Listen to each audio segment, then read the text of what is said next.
Hey guys, how you doing? My name's Charlie Lane, I'm 17 and I'm an alcoholic. I wanted to start this video that way because it will force me to be open and honest.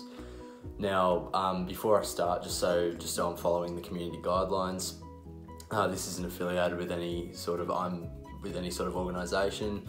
This is not affiliated with AA, NA or any other fellowship. I am purely here to express my experience, strength and hope. I'm not a guidance counsellor, I'm not a psychiatrist, I'm not a therapist. I'm purely just a sober alcoholic and a sober drug addict, sharing my story with you all. So I started drinking when I was at a really young age. I was probably about 8 years old when I had my first drink. I had I remember the night vividly. I remember my father, used to have a scotch, a bourbon and Coca-Cola. I remember I had that first drink that night thinking that it was Coke and remembering it tasted a bit funny.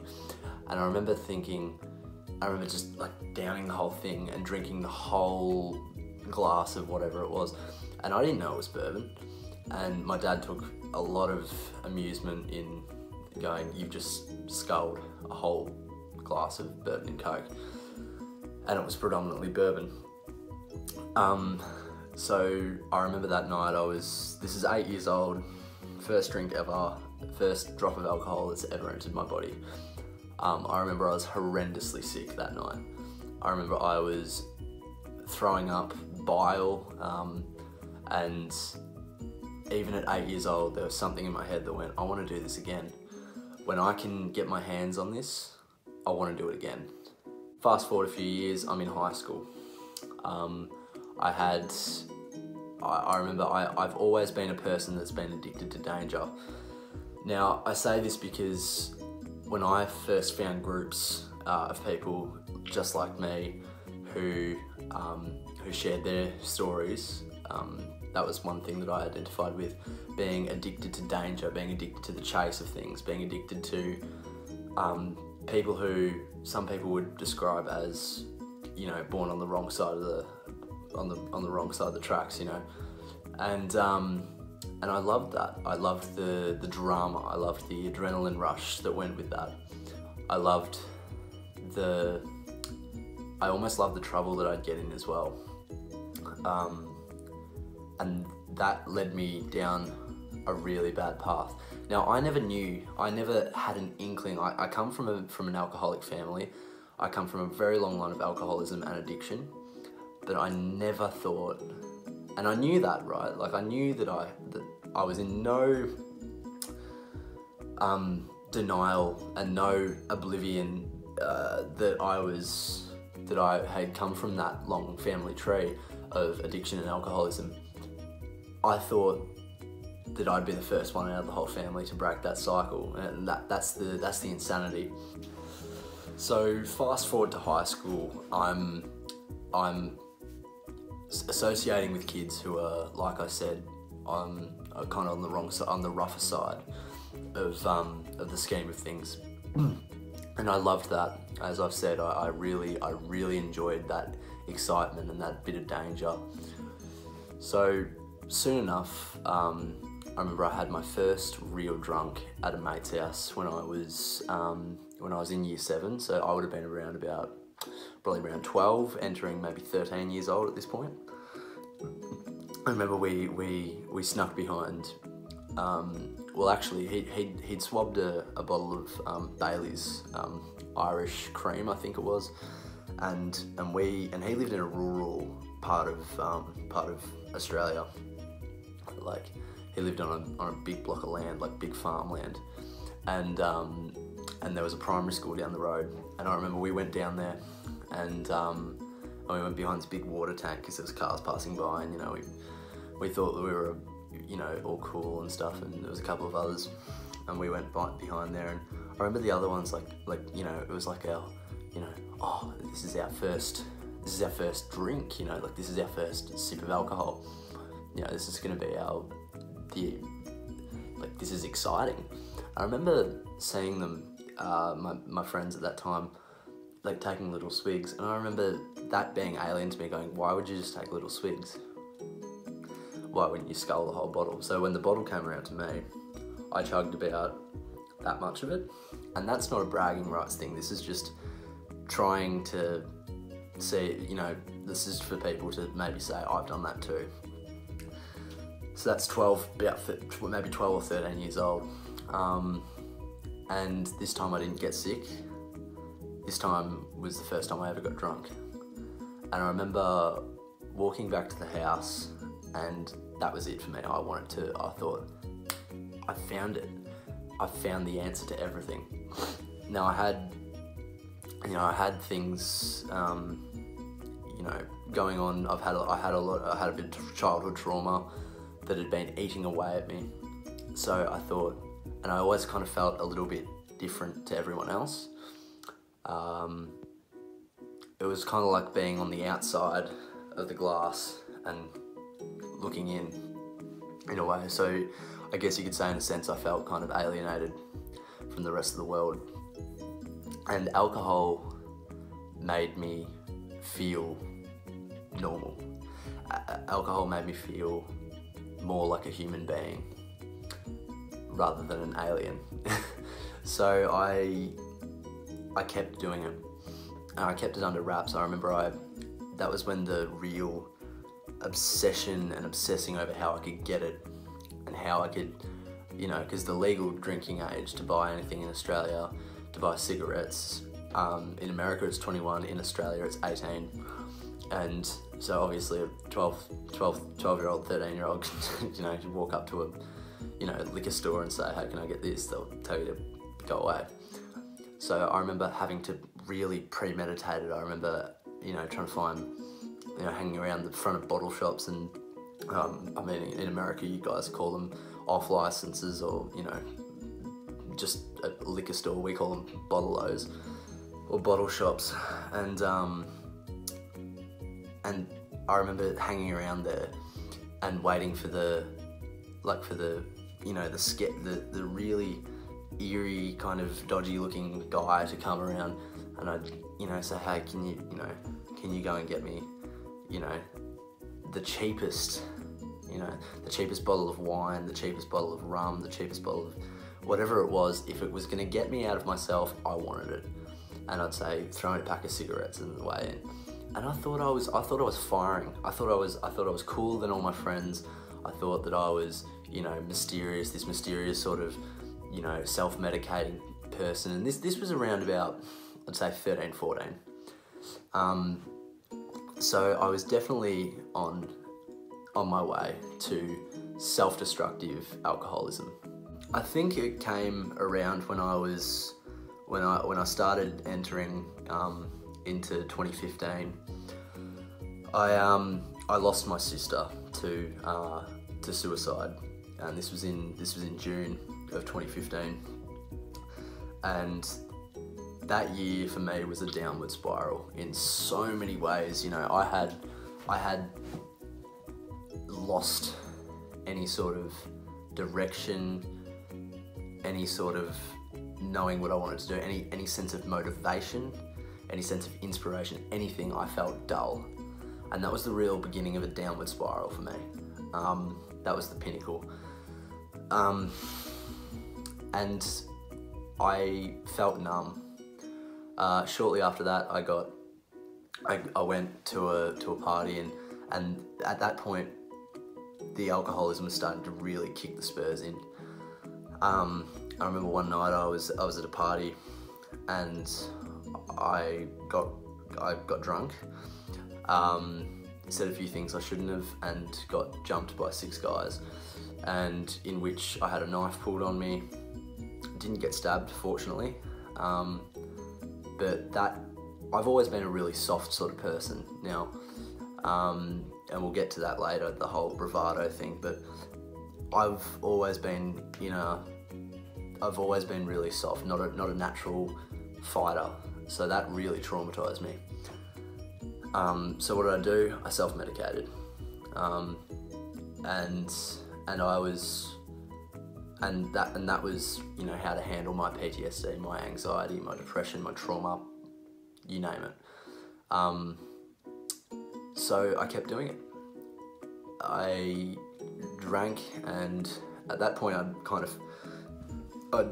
ventured into dabbling in different types of drugs.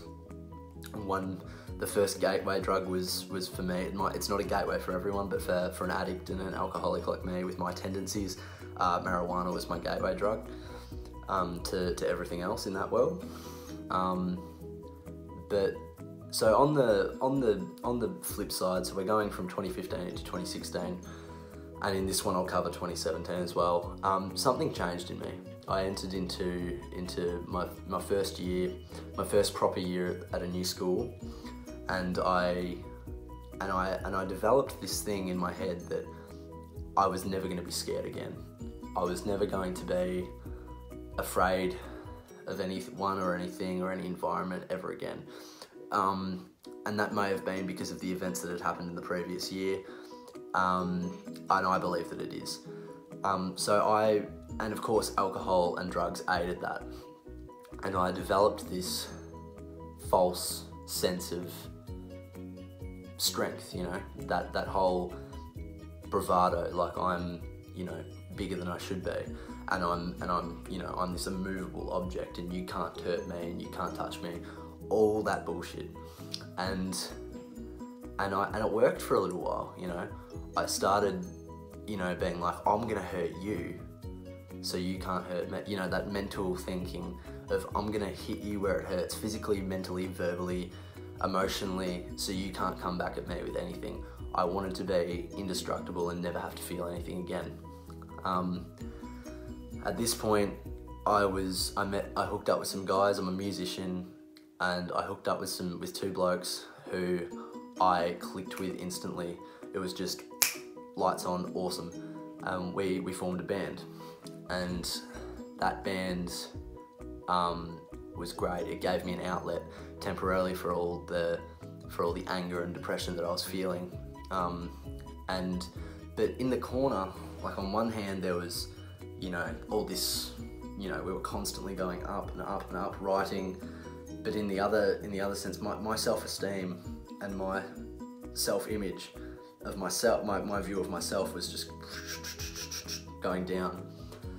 And of course, it goes without saying, my alcoholism and addiction and my addictive tendencies were just doing push-ups in the corner. And of course, when you're in the music industry, a lot of that is just handed to you on a plate. You don't even have to pay for it. So I thought, awesome. But for some reason I was able to, I knew that it was a problem because I felt the need to hide all that from my band members. And for a while I was actually considered the cleanest one in the group, which was so far from the truth. I was doing methamphetamine on the side, I was drinking here, doing other things here, you name it, I did it. And that was really damaging for me because I had to lie about everything. And that's the other thing, was through this, I was putting up this false bravado again. Like I was, you know, indestructible, nothing can hurt me, I'm great, you're less than me, I'm better than you, all that.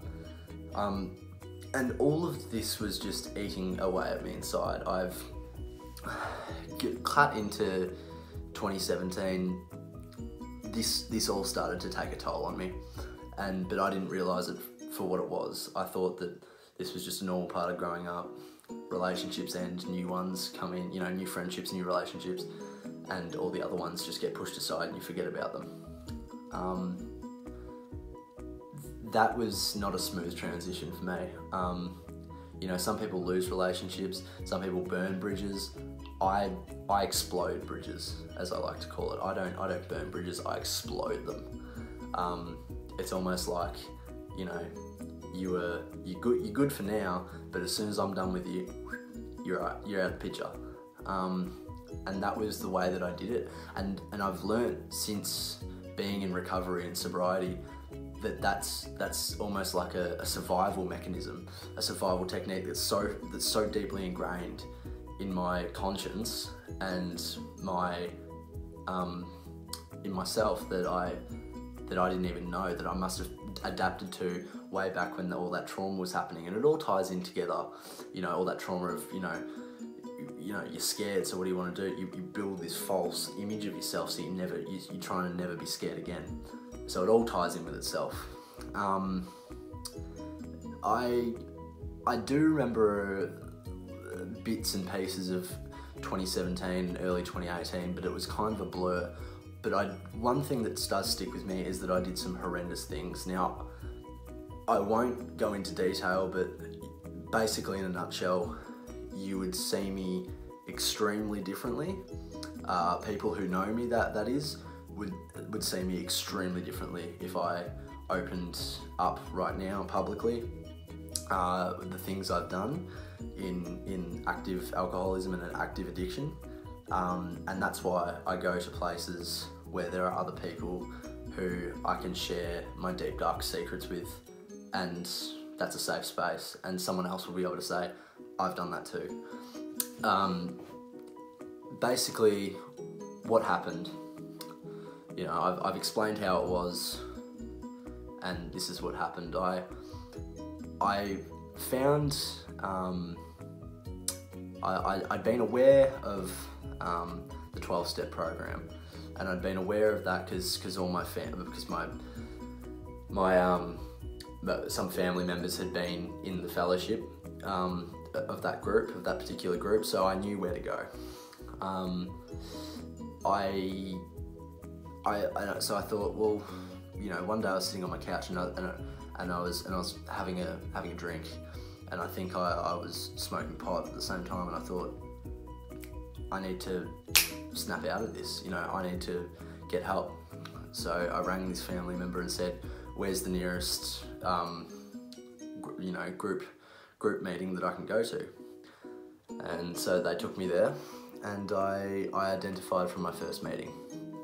Now, does this mean that I stayed sober since then? No, it does not. This was in June of 2018, and it has taken me 3 goes to get some good, solid sobriety under my belt. Now, I don't believe in quantity. I believe in actually quality over quantity, because that's what matters to me and that's what works for me.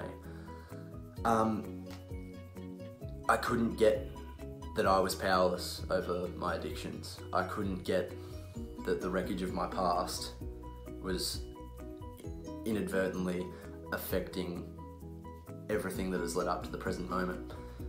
I thought that it was everyone else's fault. I thought that it was, you know, I thought that it was, you know, I had nothing to do with it. That the world was just fucked, and that I was just so hardly done by, which is so far from the truth. I've had an amazing upbringing, a great life. Of course, things have happened to me, but everything that has gone wrong in my life, there has been something that I've done to inflict that upon myself. Now, I am no sobriety guru, but my singleness of purpose is to carry this message to the suffering alcoholic and the suffering addict, and in the hope that someone will identify with my story. And you know, even if it's one person who says, hey, I really get it, that is why I'm starting this channel and uploading this,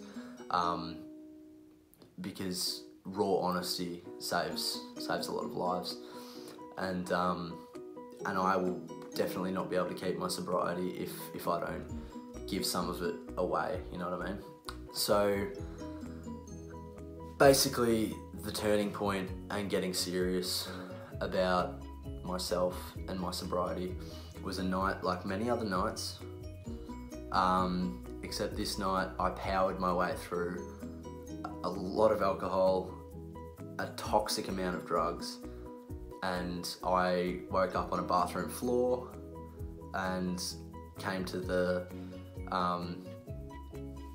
realization as a result of one of my friends telling me that I had to be resuscitated over 3 times because I had lost my pulse. Now, that was the turning point for me. That was what made me go, oh my God, I'm gonna die.